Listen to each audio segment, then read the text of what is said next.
How to replace a Ram key fob battery on a 2022 3500 one-ton pickup truck. Press the mechanical release button, remove the emergency key, just left and right, just twist left and right, it pulls off. And there's the button battery,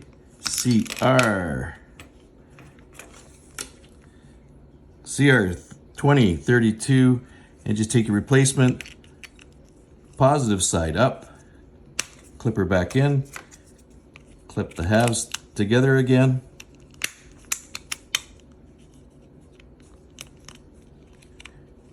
oops, clip the halves together, and insert your emergency key back in.